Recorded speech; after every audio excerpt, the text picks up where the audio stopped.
going to be able to. Hi, everybody. It's another episode of That Early Childhood Nerd, and I'm glad you're back. I'm Heather Burnt-Santy. I've got Richard Cohen here today, but also a very special guest star, Cori Berg. Riding the high. Like it's Hollywood Squares. Guest star? That would be great. Yes, the Center Square. At Center Square, we have Cori Berg riding the high of her NPR article that went viral. Interview that went viral. Oh gosh. So Cori, you've been on this show before, but we've got a lot of new listeners over the last few months. So would you just please tell everybody about yourself? And sure. Then we'll jump in? Sure. I am a director of a faith-based center in Dallas, Texas. The name of my center is Hope Day School. And I run a little Facebook page, ECE from the Heart, with Cori Berg. And yeah, that's it. Okay. That is it. That sums me up right there. Okay. So let me pull this up a minute so we can get our conversation going. I didn't print out the quote we're using, so I have to go to my shared screen here for a second. Sure. So the article is called Parents and Caregivers of Young Children Say They've Hit Pandemic Rock Bottom. And it was an interview that you did with NPR. And so let me just get a quote out here and then we'll start. And really, you just go wherever you want to go. Cori, once we've done the quote, you get us started. But what it says here, the people who take care of and educate children under 5 years old, both parents and providers, are in a special kind of hell right now. Yes. End quote. It is special and hell. So do you want to start with just kind of how you came to do the interview, or do you want to jump right into things you want to say about it? Yeah, let me just start here. Just for future reference, let's educate everybody on doing interviews a little bit, because I didn't really, this journalist I don't know how the heck she found little old me. Just your average preschool director. It actually says not your average, but but you it's all have about improved it. I've improved it. Yeah. And so she was writing a book. And so I actually thought she was interviewing me for her book. I might have not said some things that came out had I known.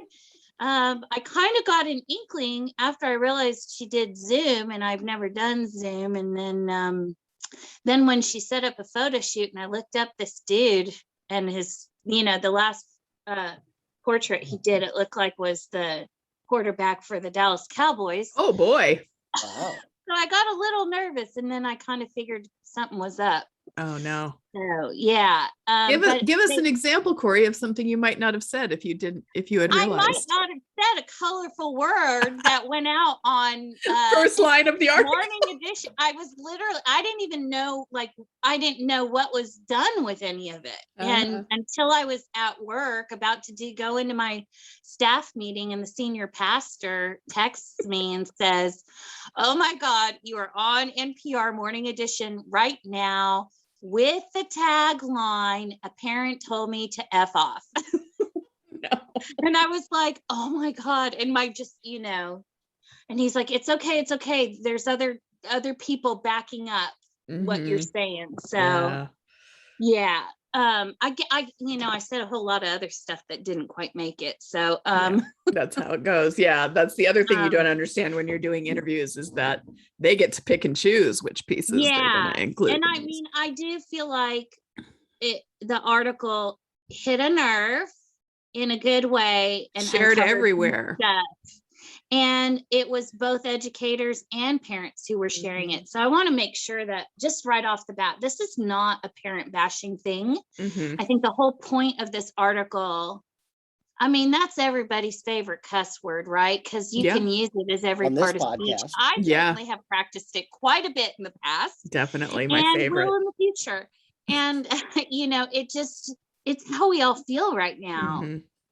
And it's tough. And the main thing that I said was just how fractious it is.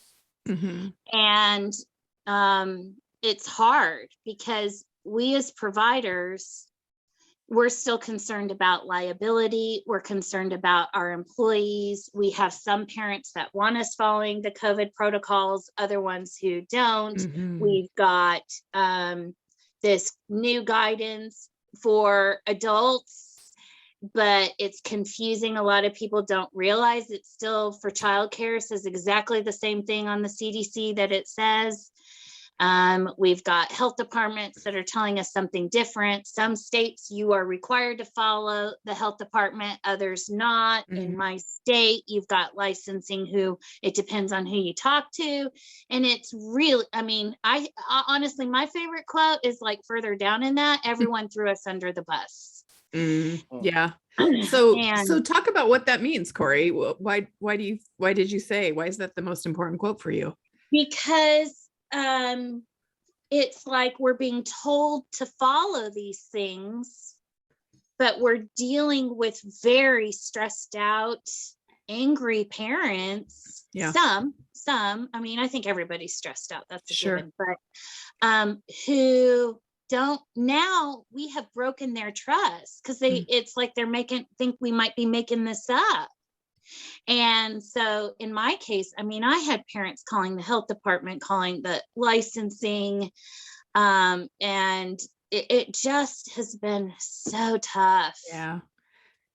Yeah. And one thing that for me in the last week has kind of come up from this is realizing we have created this idea in early childhood specifically, but I think in all of education, about collaboration with parents. Okay. And so there's an expectation now from parents that we're going to collaborate with them on these policies. And yet it's a business. They don't collaborate on the liability. They don't collaborate on finding the substitute teacher when a teacher now tests positive from COVID passed in the center. Yeah. You know, it's not all things. Sorry, my little note fell off. Not everything is collaborative. Yeah. And you just said some of the parents want you to follow the protocols, some don't. Which ones are you supposed to collaborate with? You can't just do that.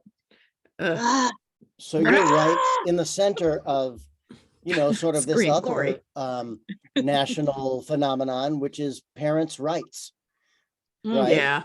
And so what do you think about that whole mess, Cori Berg? Oh God. What I think is that parents have the right to choose the center that best meets their needs. Yes. Yeah. And I don't know how many times I have said that. Yeah. You know, that each one of us is,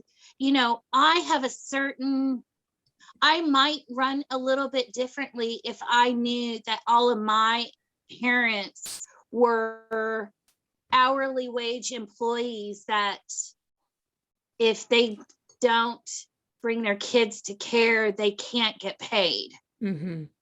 But maybe not. I don't know. It's just each context is different. Yeah. It's tough. Yeah. It's like any other conversation about rights. We all define it differently. And I consider something my right. It's in opposition to your right. So how do we figure this out? And I think what you said, Cori, is such a good way of thinking about it, is that they have a choice.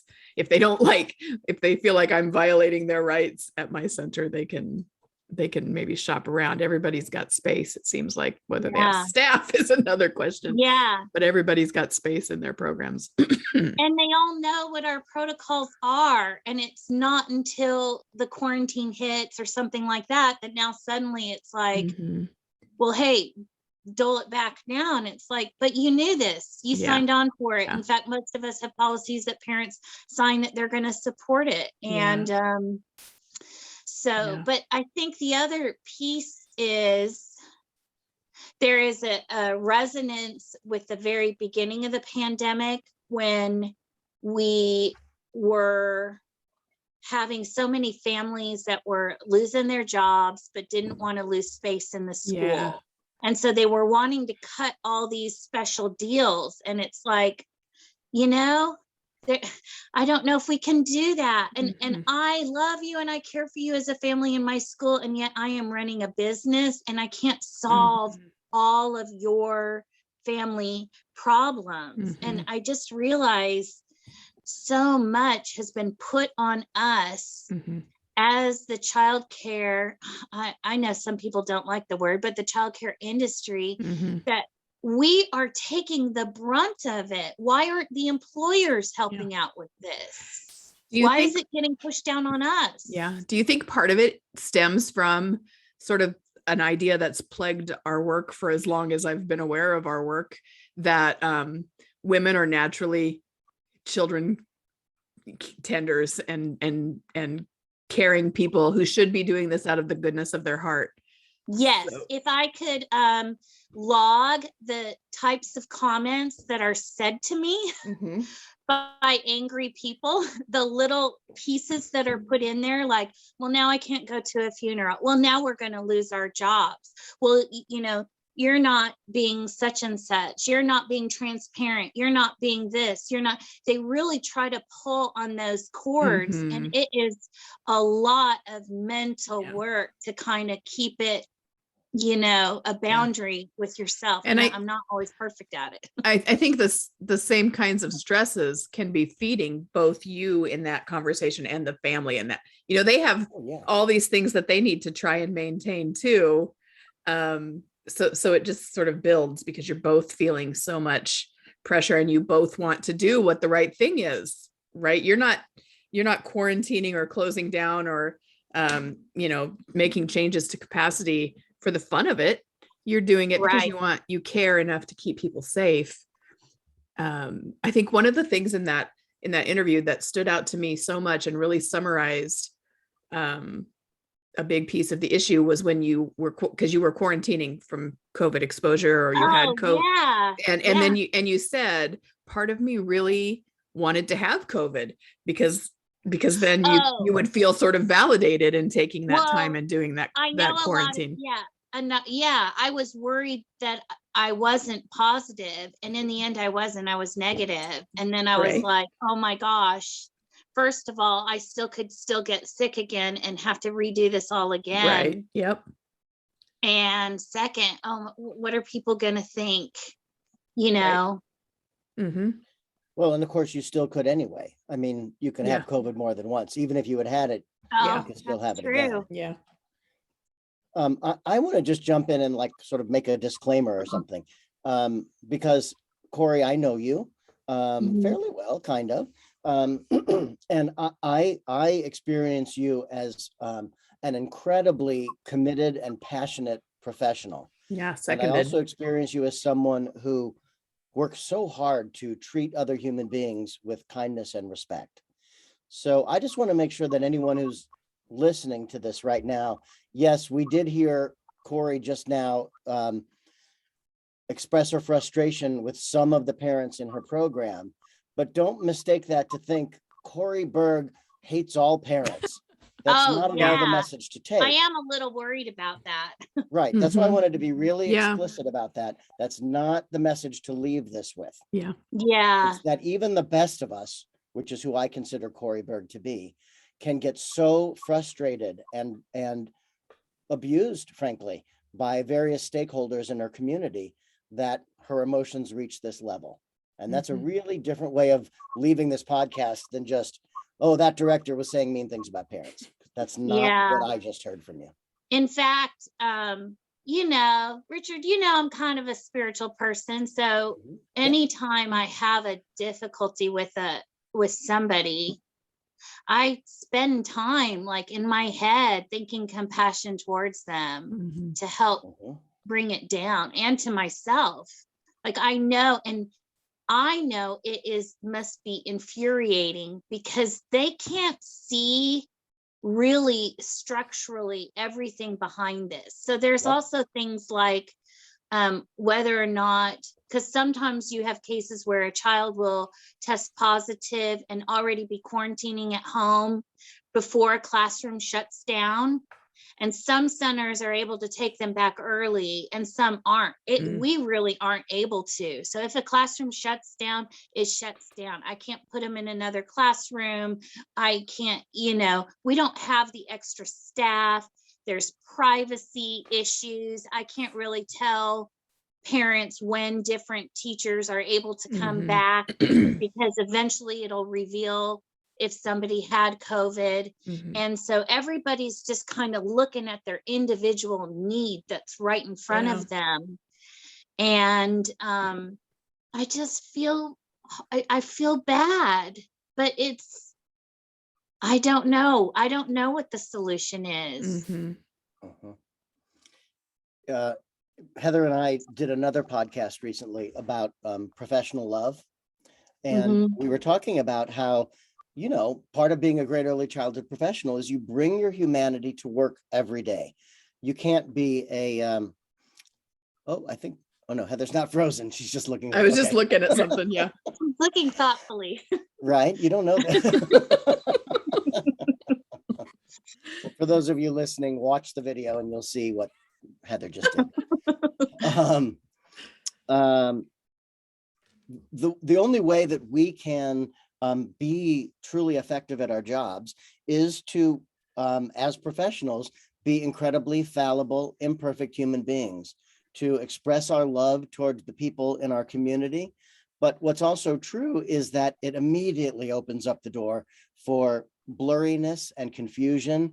And when you're in a crisis like this, you've done such a good job that these parents think of you as a friend.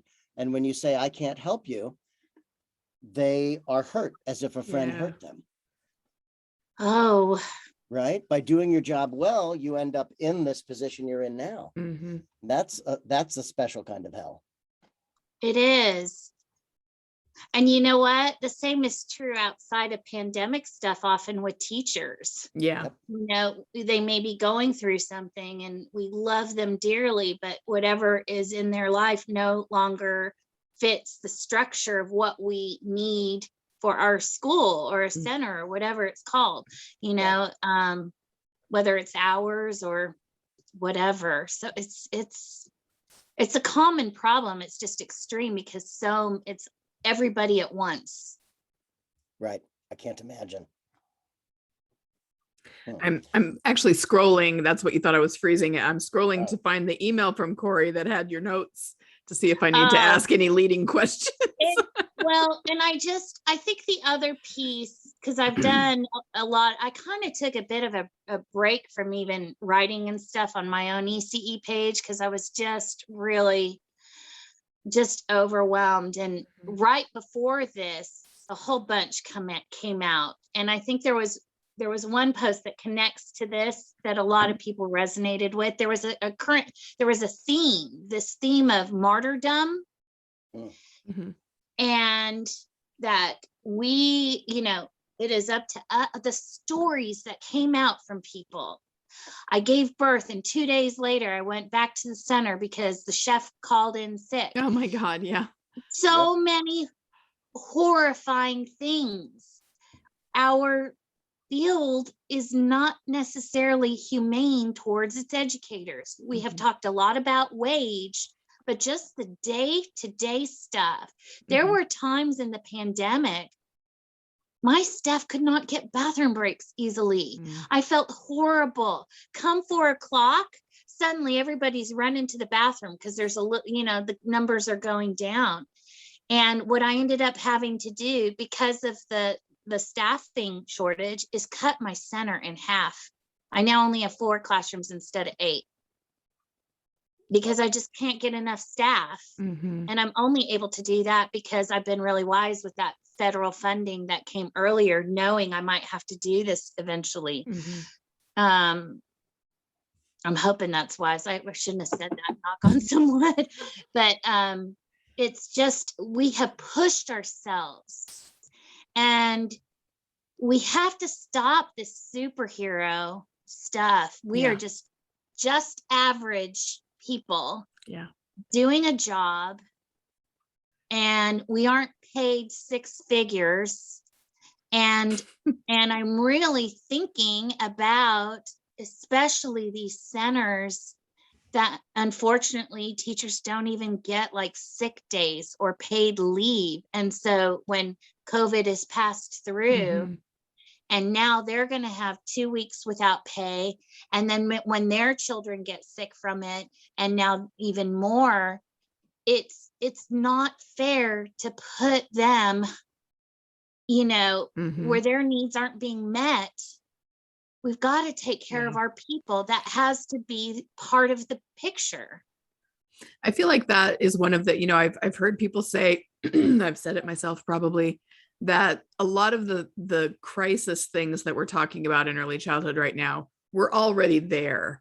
The pandemic has just really amplified. Yeah, I was gonna say blown it up, but we already had that sort of martyr attitude and that superhero kind of thinking about the work we were doing and guilt if we weren't there and all that kind of stuff. And now it's just increased the levels of stress that go along with the behavior we kind of already, culturally speaking, American childcare culturally speaking, we're really bought into. Right. And I mean, all service workers, this resonates with them, but I do think our field is special in that our customers, our families, we see them every day, twice a day. So if there's a tension or a friction or a conflict, it's not like, oh, they're just gonna, so they won't come back to our store, right? It is, we still have to keep up with them. We're caring for their child. I mean, it is just, it's so complex and it's hard. I wish I could, it hurts that I can't take that pain away from them without really, really pushing my own staff and myself included over the edge. And we already did that. We already pushed ourselves over the edge. Right. That's right. We were open. My center has been open that whole dadgum time. We are so tired. Yeah. There's just no more to give. I'm sorry. I feel like I'm yelling. If anyone has a right to yell, right, I say yell away. Yell away. I know you well enough to know that, because most people don't think about something like this, that someone would care about something like this. But I know you well enough to know that every time you walk by one of those classrooms at your school that are currently, the lights are off and there's no one in there, it breaks your heart. And you've had to figure out a way to sort of compartmentalize that so you could go through the day, because you put everything into that place, that space, and to have half of it empty, it's not just a bad business practice. It's something that is mentally and emotionally painful for you. It's trauma, right? It's trauma that you're going to have to work through, and your staff will have to work through. Thank you for reminding me, Heather. I'm sorry. It's okay, guys. I'm glad I'm with friends. I gotta throw a few buzzwords into every episode so that if people are Googling, they find me. It is. We haven't had a chance to breathe. Yeah. To process. Yeah. Yeah. And the higher up you go, I mean, there's the trauma there is trauma for the teachers who are trapped in the classrooms. Yep. I don't want to diminish that. I don't know what is harder, to be the person in control or the person with no good solution, or to be the person who has no control. Yeah. They both have no control in some ways, right? But they're both incredibly painful in different ways. Yeah. I was thinking when you were speaking earlier about the conversation that I had in the last podcast with Heather, which was in part about feminist ethics. And I thought, if our field were 99% men instead of 99% female, we wouldn't be, people would be getting paid leave, and we wouldn't be overstressed and martyrs. That martyrdom thing doesn't tend to happen in the world of men. Yeah. And not as many people coming in to yell if the person they're yelling at That's right. is a man, then That's right. It's, you know. Yeah, there is some weird stuff with that, you know, like when there's you have a family with a mom and a dad, and the mom sends the dad in to talk to you. Yeah. One of my favorite things across my career has been the angry dad being sent in to and I have had and I've had a lot more women getting upset with me in this, which also has this weird, you know, most of my parents are there. Okay, let me back up. There was a moment in my interview with Anya Kamenetz, the journalist, where I brought this up about we just deserve respect. And this is what came out. I said, these parents, they don't know I have a master's degree, that I've been in the field for 30 years. They don't know that I know everything about running a business and the taxes and the liabilities. They don't know that. And then I went, wait, it doesn't even matter that. Yeah. It doesn't matter if I have a master's degree or any degree. I still deserve respect. Every single person in here does. The class issues, you know, it's tough to kind of keep yourself with that sense of I deserve to be here and to be taken care of just as much as the child and as the parent does. And I, as the leader, this is another one for me, because this has just been in the last couple of weeks. You know, I pour so much into my staff, but I have to be taken care of too, because if I'm not taken care of, like, bad stuff happens too. Right. You know, I start breaking down. Well, and it's made me rethink child-centered, to be honest. I know that's like kind of a scary thing to say out loud, especially on the Early Childhood Nerd podcast. No, I'm curious. But it is. Say what you mean by that. What I mean by that is that it can't be just about the child. It has to be, you have to take care of the people that they relate to. Sure.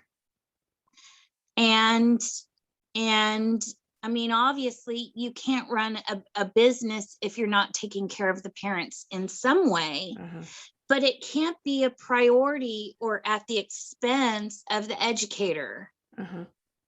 Sure. And we were already pushed. We were so pushed that then this just like, poof.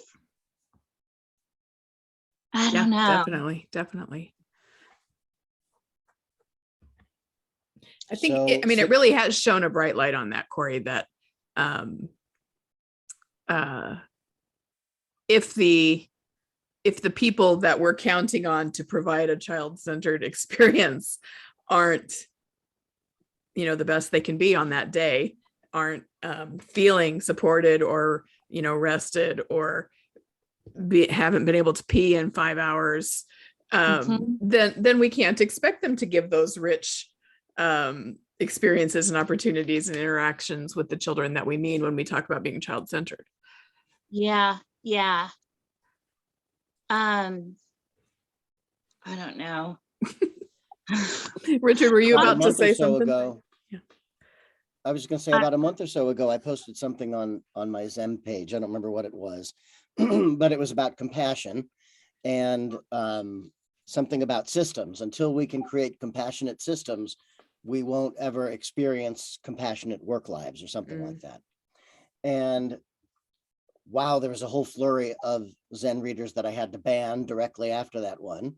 And you won't be surprised, right? And you won't be surprised to know that they were all white males. Because they all immediately commented and was like, you know, what is this pie in the sky bullshit? You can't have a system that's compassionate. Compassion and system work don't go hand in hand. So you're going to have to figure something else out. Delete. But that's what we find ourselves in this patriarchal world. We're trying to figure out a new system with no frame of reference. And not only that, we're trying to create it in an environment where even the idea is met as hostile by the people who benefit from the system. I don't know if that makes sense. But. Yeah. Well, it's like anytime that you put a long accepted way of thinking under a microscope, the ones who would be impacted by a change, the ones who feel like they would be negatively impacted by a change are going to be very loud and very vocal and very against it. Right. I know this is what I want to say. I finally got the head back in my head. Okay, I thought good. that parents don't realize how finite we are. I mean, there were a couple times I did have to shut down classrooms for a day because I just did not have any staff to go in there to care for those children. Mm-hmm. And I've never had to do that before. We would move everything. If that meant, we would do crazy stuff to cover a classroom. Yeah. Crazy stuff, like a schedule of, okay, you're going to go in there for 10 minutes and then I'll be in there for 5 minutes. And then, okay, I'll answer the phone, like crazy stuff we have done for years and years to make sure that care continues. And now we hit a spot where that just isn't possible. And it's like, do you not believe us? Yeah. How is it possible you don't have any people? Anybody could do this work. Yeah. How's it possible you don't have enough people? If you could just pull in any woman off the street. Yeah, I'm sorry. I apologize. No, go ahead. Well, is it that they don't believe us, or that they're so self-absorbed in their own pain and fear and trauma right now that they haven't even taken the time to consider us? Survival mode, right? I mean, I would hesitate to say self-absorbed just because of the way I don't mean that's usually used. Yeah, but they're just consumed with their own needs meeting to survive. And Right. We've never talked about it with them. Right. That's we are part of this. We have created, whatever is going on. Okay, we got to be professional. Put on that Pollyanna smile when you hit that door. Come 4:00 when parents start coming in to pick up, you better kind of jive it up no matter what is going on. And, when it comes to advocacy, I was thinking about that this morning. We have to start telling the truth because we can't be the only ones advocating. We need the parents advocating too. In their workplaces and higher up. We're not powerful enough on our own. I mean, we're mighty powerful, but we are finite.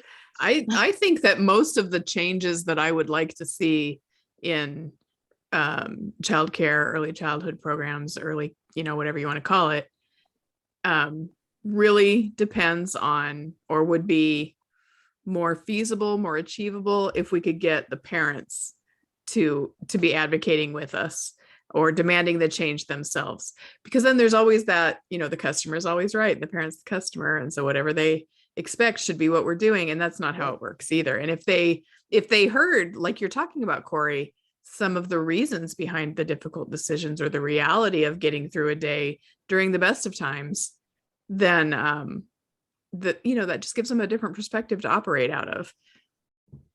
Well, okay, and they come to us. Oh, go ahead, Cori.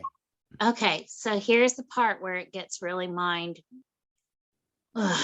Okay. We got to go back to, why is it that we as a field have taken on this martyr thing? Yeah. Okay, I've been thinking about this. We did not get the same level of respect as every education, sector above this age group, right? We didn't get that respect. So what do? Okay, I'm going to try to meet every single need of yours, because maybe then you'll respect me. Maybe you'll respect me if I'm open 6:30 to 9:00 at night. Maybe you'll respect me if, oh my God, there are childcare centers here that have hair cuttings places in the childcare center. Yeah. where we'll do swimming lessons and karate, and let's add this, let's just do more and more for that, so that you will love us and you will value us. And that has added to it. Mm-hmm. And it hasn't made us feel good. At least I don't feel good. Maybe I shouldn't speak for all of America's childcare providers. Yeah. Well, for some, it's not a desire to be loved and respected. It's a desire to be fully enrolled.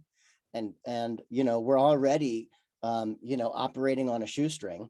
And so we just want to keep, my board wants me to keep 100% enrollment all the time. Mm. Love and kindness is like, I don't even have time to think about that. Especially the directors who work for large franchised corporations. Yeah. Enrollment. Mm-hmm. Definitely. Yeah. That's And another those are the sector same of our field. directors. Yes. Those are the same directors that are telling me, Yep. My area supervisor says it's my job to just take the heat from parents. Yep. And the messages that we tell each other, if you're feeling bad because of the abuse, it is abuse in many cases. Mm-hmm. That you have that, if you're feeling bad or you can't handle it, well, gosh, it's just part of the job. You just got to develop a thick skin. And it's like, no, it's wrong. Right. It's and wrong. That I just have to wonder about what that means for the person saying it. Like, don't you wish for something better? Don't you wish that it wasn't part of the job? Why are you defending it being part of the job when we could be talking about changing that or improving that or making it less likely to be part of your job? Yeah. I think that's something I'm trying to learn, is how to think more about the person. First of all, I'm really being thoughtful about the messages, the subtext to what people are telling me. Mm-hmm. And then also exactly like what does that really mean? Why are you saying that? Why wouldn't you want it to be better? Yeah. Well, in the case of those large corporations, because, I sold my soul to the devil for 4 years. I didn't know I was doing it at the time, but and I figured it out and I hightailed it out of there. But those directors report to area managers who report to district managers. And the higher up you get, the salaries get bigger and bigger exponentially. And you become accustomed to having all that money. And the way to do it is to crack the whip at the people below you, who crack the whip at the people below them, who are barely making any money, so that you can live as nicely as you've been living. Right. And the needs of real human beings are not what the shareholders care about. Oh, goodness gracious. This is getting depressing. Right. Maybe we need to somebody tell a funny story. But you know what? On top of that, I just want to add a little thing, because there are a lot of owners who see that as success. And so they are like, okay, let me get another site. Let me get another one. And that's going to be the sign of success. And right now I'm kind of talking to somebody who's one of my friends who went from, I think it was a home center, family childcare center, to a building. And she's having a tough time. She's really regretting it. It wasn't success for her. Yeah. I've heard that story a lot. Yeah. Family childcare owners who they've done it now for a while. They want to take something bigger on. And so they decide to transform into a bigger building and a sort of a small center format. Or add more homes. Say it again. Or open more homes. I've seen that happening too. Wow. Yeah. And time and again, it does not provide the fulfillment they had been hoping for. And it just provides far more stress than they had understood. So Cori, I'm curious, since the article came out, what has your life been like? What feedback have you gotten from the world? Well, I definitely had a ton of people messaging me and saying things like, you're speaking my truth. It's resonating. Thank you for saying what is really happening behind the scenes. Just so much, somebody who said that they had to put a restraining order out on a parent. Oh, wow. It's so extreme, some of this stuff, directors. I've just been hearing this too. How many people I know who are having teeth issues because we're grinding our teeth at night. Almost, so many. Yeah. It's so hard. And just for me personally, it has, I'm just trying to process, okay, what just happened? Because that's really weird seeing my face places. Yeah, sure. And processing how I feel and what I just revealed, because I do feel kind of exposed, and processing other people's response to that. And it's really kind of some of my good friends that, some of them are like, oh my God, you got to get pictures of yourself happy with children up right away. And, just worry for me, worry about both like what was projected and can you handle speaking for people? Like, can you do that and still run a center? Because it is a lot. People have been doubting you on that for a couple of years now, and you've proven them all wrong. Yeah, I guess. Yeah, I guess. Yeah, I'll second that. What about your immediate parent base? How have they responded? Very quiet. So they don't want to show up in your next interview. Yeah, I had one parent send me a really nice email. I had one former parent send us a message through Facebook. I had a parent who had left in kind of a really difficult situation. A child had accidentally knocked a tooth out or something and really blown up at me and pulled their kids out, who wrote something so nice and wonderful. And it just showed me sometimes it just takes time to let things work out. But I haven't heard much from my families. And I'm going to be honest, I really haven't heard that much from them through the whole thing. And I think that's part of what has been affecting me is I personally haven't gotten a whole lot of gratitude. And it's not that I have ever been one to kind of, I need this, because I'm creative and I feel good just doing stuff. And I've done cool things in the pandemic that I've never done before. That's what really feeds me. But I just don't, it's not necessarily gratitude, but at least just don't get in my way of trying to provide a quality center. Don't make it harder than it is. And that's what I feel like is happening. Right. Well, I'm not trying to diminish what you're saying. And so it also occurs to me that this is our profession's version of what's happening in the airline industry, what's happening in consumerism in stores. People are losing their minds around the country, and this is the way it's showing up in our world. And I think there's a lot of people who are grateful to you because no one had really painted that picture specific to our world just yet. Someone who loses their shit on an airline makes the news, but someone who loses their shit at a childcare center doesn't, goes unreported. I did lose my shit on somebody inappropriately. It was on a pizza guy. I did.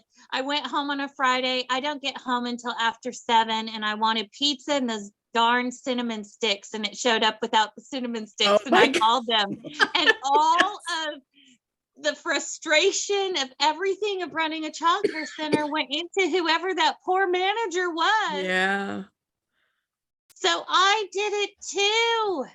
And they delivered it to me, and now I just feel terrible. Well, have you been able to have some compassion for yourself and forgive yourself for that? Oh God, that's so. What a big question for It is. the near end of an episode. It is. Compassion is a daily practice. Mm. And I do think it's the way to go, but it is deep because you cannot just live on compassion for others. You do have to put yourself in that equation. Mhm. Yes. And that is tough. That's some deep inner child work, Richard. Yeah. Yeah, Well, Richard. yeah, I mean, it's particularly tough if you don't have any frame of reference. Any person has frame of reference for that. If you didn't have grown-ups in your life who modeled self-compassion for you, if you never, explicitly learned that skill when you were Mhm. younger, and now you find yourself as an adult and someone says, oh, have compassion for yourself. It's nice, but you have no idea how to do it. And Yeah. your brain has been habituated to beating yourself up. Mhm. You don't even Not begin in to the- know how to do that. Not in the really deep alone with myself late at night, waking up at 2 a.m. way.